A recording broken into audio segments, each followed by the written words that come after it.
Hi friends, welcome to my teaching talkies. ఈ రోజు కూడా మ్యాథ్స్ క్లాసెస్ లో భాగంగా కొన్ని ఇంపార్టెంట్ క్వశ్చన్స్ తీసుకొచ్చిన. సో వీడియోని లాస్ట్ వరకు చూడండి. యాజ్ యూజువల్ గా లైక్ చేయండి, షేర్ చేయండి, ముందుగా ఛానల్ ని సబ్స్క్రైబ్ చేయండి. సో క్వశ్చన్ అయితే చూడండి ఒకసారి. అంకస్ రెడీ 2, 7, 12 అండ్ సో ఆన్ 252 లో చివరి పదం నుండి 20వ పదం ఎంత అని చెప్పేసి క్వశ్చన్ అడుగుతుండు. 20th term from the last term of AP 2, 7, 12 and so on 252 is అని చెప్పేసి క్వశ్చన్ అడిగిండు. చాలా సింపుల్ గా ఈ క్వశ్చన్ ని ఆన్సర్ చేసేయచ్చు మనం. సో ట్రెడిషనల్ గా చేసుకోవాలంటే మనకు 5 to 6 minutes టైం తీసుకుంటది. ఇది అంత టైం మనకి అవసరం లేదు, ఎందుకంటే మనం కాంపిటేటివ్ ఎగ్జామ్ లో రాస్తున్నాం కాబట్టి షార్ట్ పీరియడ్ ఆఫ్ టైంలో ఈ క్వశ్చన్ కి ఆన్సర్ ఏ విధంగా చేయాలంటే, మనకి A20 20వ పదం కావాలి. చివరి నుండి అన్నాడు కాబట్టి చివరిది లాస్ట్ నంబర్ లో నుండి n-1 ఇంటూ డిని తీసేస్తే మనకు ఆన్సర్ వచ్చేస్తుంది. ఇది ఫార్ములా గుర్తించుకోండి. మనకి ఏదైనా సరే చివరి నుండి ఏ నెంబర్ అడిగితే అది. సో 30th అడిగితే A30 అలా. సో ఇప్పుడు ఏం చేయాలి, ఇక్కడ వెళ్ళాలంటే లాస్ట్ నెంబర్. ఇక్కడ ఇచ్చినటువంటి సిరీస్ లో లాస్ట్ నెంబర్ ఏముంది, 252 ఉంది, రైట్. అండ్ n అంటే ఎంత, 20, an 20 కాబట్టి 20 లోంచి 1 పోతే ఎంత, డైరెక్ట్ రాస్తున్నా 19 అవుతుంది. ఇంటూ డి అంటే ఏంది అంటే కామన్ డిఫరెన్స్. ఈ అన్నిటికి మధ్యన ఇవి ఏపీలో ఉన్నాయి కాబట్టి, ఏపీ అని అంటే అంకస్ రెడీలో ఉంది కాబట్టి 2 to 7 కి మధ్యన డిఫరెన్స్ ఎంత ఉంది, 5. అండ్ 7 to 15 5, అన్నిటికీ కామన్ డిఫరెన్స్ ఉంటుంది కాబట్టి 5 అనేది డి అని అవుతుంది అనమాట ఇక్కడ. సో నెక్స్ట్ 252 లో నుంచి 19 into 5 ఎంత, 95 అవుతుంది. 95 అవుతుంది. సో 250 లో 2 లో నుంచి 95 తీస్తే మనకి 157 అనేది ఆన్సర్ వస్తుంది అనమాట. కాబట్టి A20 చివరి నుండి 20వ పదం ఇది. A20 అనేది మనకి 157, ఆప్షన్ బి అనేది రైట్ ఆన్సర్ అవుతుంది ఫ్రెండ్స్. సింపుల్ గా ఇలా గుర్తించుకోవాలి, కానీ ట్రెడిషనల్ ప్రాసెస్ లో చేస్తే లేట్ అవుతుంది, రైట్. నెక్స్ట్ క్వశ్చన్ చూడండి, చాలా ఈజీ. అండ్ దీన్ని 2 విధాలుగా చేయొచ్చు. ఒకటి పెన్ పేపర్ లేకుండా చేయొచ్చు, నెక్స్ట్ ట్రెడిషనల్ గా కూడా చేయొచ్చు. సో 18 ఇన్నింగ్లలో ఒక క్రికెటర్ యొక్క సగటు స్కోర్ 48 అంట. అతని సగటు స్కోరు 51కి పెంచుకోవడానికి అతను 19వ ఇన్నింగ్ లో చేయాల్సిన పరుగుల సంఖ్య ఎంత అని చెప్పేసి అడుగుతున్నాడు. A cricketer has a mean score of 48 runs in 18 innings. The number of runs are to be scored by him in 19th inning to raise the mean score to 51 అని చెప్పేసి అడిగిండు అనమాట. సో చూడండి, ఫస్ట్ ఏ విధంగా చేయాలి అని అంటే 2 విధాలుగా చెప్తాను. ఒకటి సింపుల్ గా చేయడం, ఇంకోటి ఏమో ట్రెడిషనల్ గా. సో మనకు జనరల్ గా సగటు ఇచ్చిండు. సగటు అంటే ఏంటి, సగటు అని అంటే మనకు ఆల్రెడీ తెలుసు, రాసుల మొత్తము బై రాసుల సంఖ్య, some of the terms by number of terms. కాబట్టి రాసుల సంఖ్య అని రాస్తాం, ఓకేనా. ఇప్పటికి ఎన్నిటికి ఇచ్చిండు, 18కి ఇచ్చిండు. 18 రాసులు యొక్క సగటు ఇచ్చిండు కదా, సగటు 48 అవుతుంది. దట్ ఈక్వల్స్ టు రాసుల మొత్తం మనకి తెలియదు, అది మనం ఫైండ్ అవుట్ చేయాలి. రాసుల మొత్తం బై రాసుల సంఖ్య. ఎన్ని రాసులు అని అంటే 18 ఇన్నింగ్స్ కాబట్టి 18 ఇన్నింగ్స్ అని రాస్తున్నాయి ఇక్కడ. సో దీని నుంచి రాసుల మొత్తం ఏమవుతుంది, ఈ 18 అనేది ఇటు వచ్చేస్తుంది ఇంటూలో. కాబట్టి దీంట్లో నుంచి రాసుల మొత్తం అనేది మనకి 18 into 48 అవుతుంది అనమాట.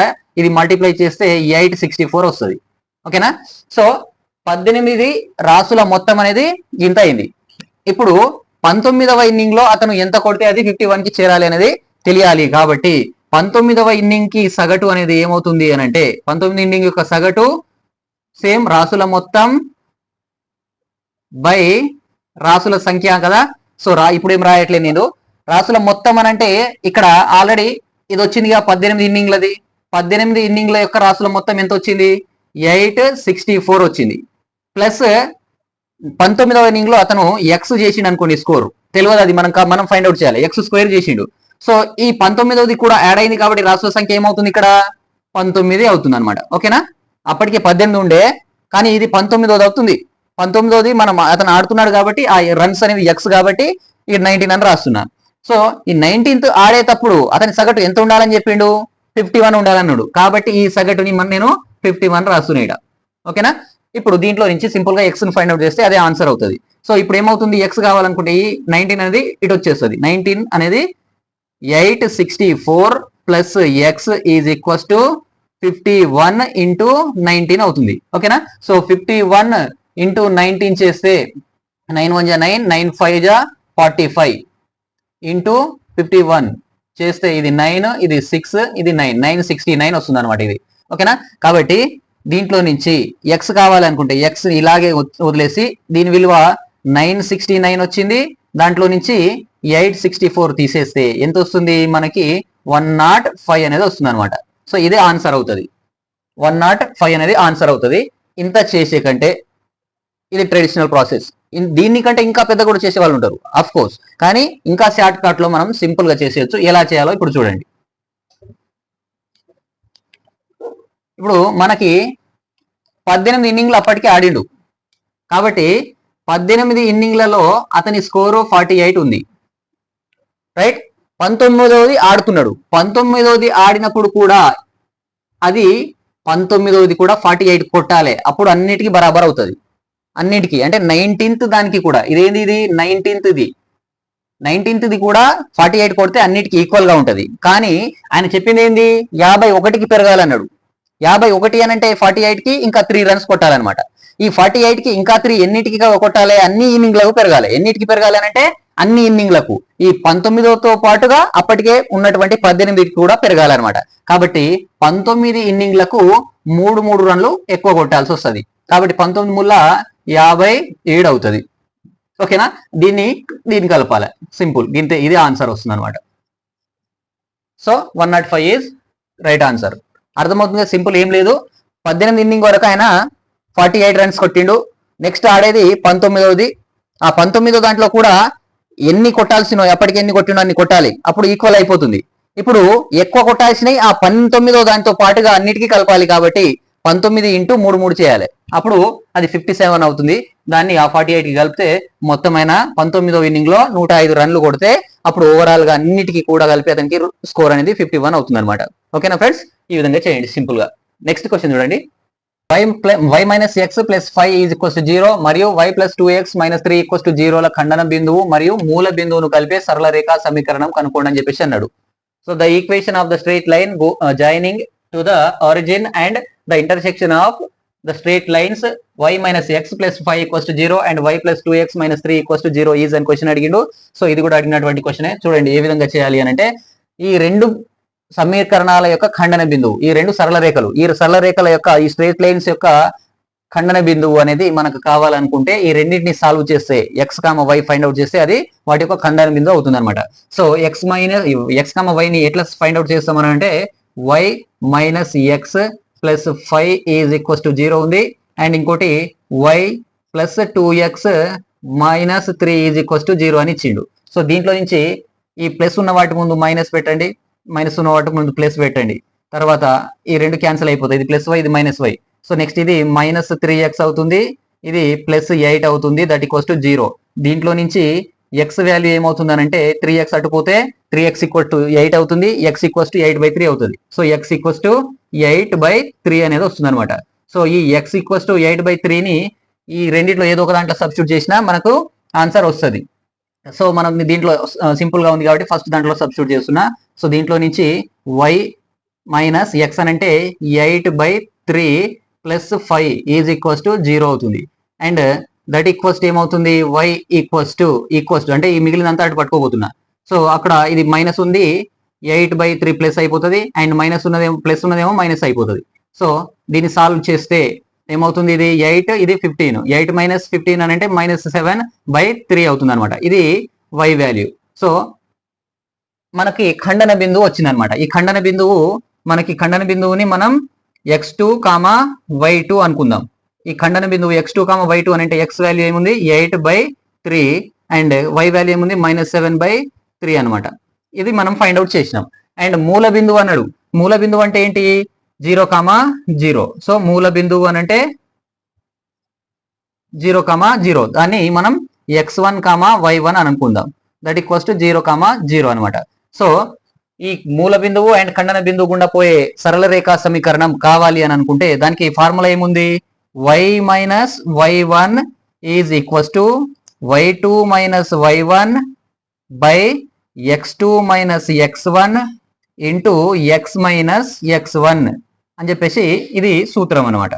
సో ఈ ఫార్ములాలో మనం వాల్యూ సబ్స్టిట్యూట్ చేస్తే మనకి కావాల్సినటువంటి ఈక్వేషన్ వస్తుంది. సో ఇక్కడ రాస్తున్న y అంటే y అని రాస్తున్నా, మైనస్ y1 అంటే ఏమనుకున్నాం, మైనస్ y1 అంటే ఇక్కడ y1 అంటే 0. సో ఇది 0, దట్ ఈక్వల్స్ టు y2 అని అంటే ఏంది, ఇది -7/3 మైనస్ y1 అంటే 0. సో మళ్ళీ 0 నేను రాయట్లేను ఇక.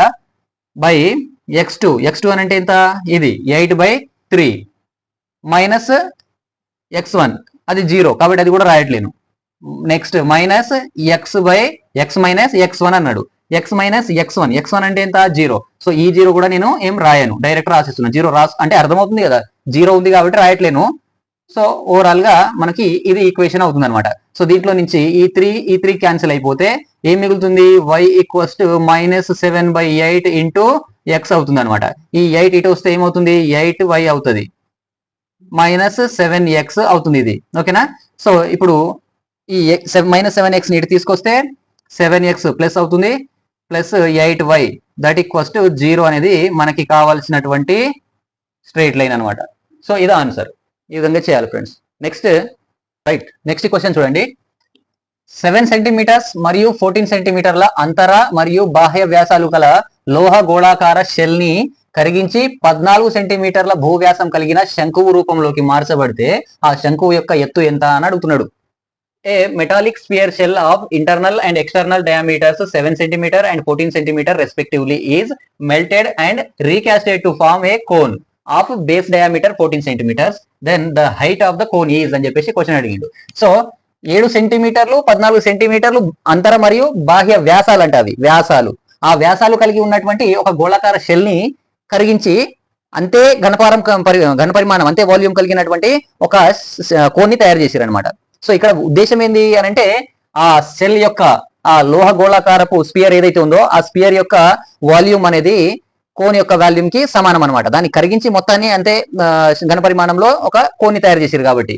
సో మనకి ఏమిచ్చిండు అని అంటే ఇండైరెక్ట్ గా చెప్పిండు, మనకు క్లూ ఇస్తుండు, ఆ రెండింటి ఘనపరిమాణాలు సమానం అని చెప్పేసి. కాబట్టి స్పియర్ యొక్క వాల్యూమ్ ఏంది 4/3 πr³ that equals to cone యొక్క వాల్యూమ్ 1/3 πr² అని చెప్పేసి πr² అని చెప్పేసి మనకి క్లూ ఇచ్చింది. ఇది దీంట్లో మనం ఇప్పుడు ఈ రెండింటిని సమానం చేసి ఈ ఎత్తుని ఫైండ్ అవుట్ చేయాలి, h ని. అయితే ఇక్కడ r అని అంటే ఏమేమి ఉన్నాయి, ఇక్కడ బాహ్య మరియు అంతర అని రెండు వ్యాసాలు ఇచ్చిండు. కాబట్టి దీంట్లో మనం ఏం చేయాలనంటే ఈ 4/3 πr ని r2³ మైనస్ r3³ అని r1³ అని రాసుకోవచ్చు. r అని అంటే రెండింటి యొక్క భేదం. ఓకేనా. కాబట్టి r2 అని అంటే బయటిది, r1 అంటే లోపలిది.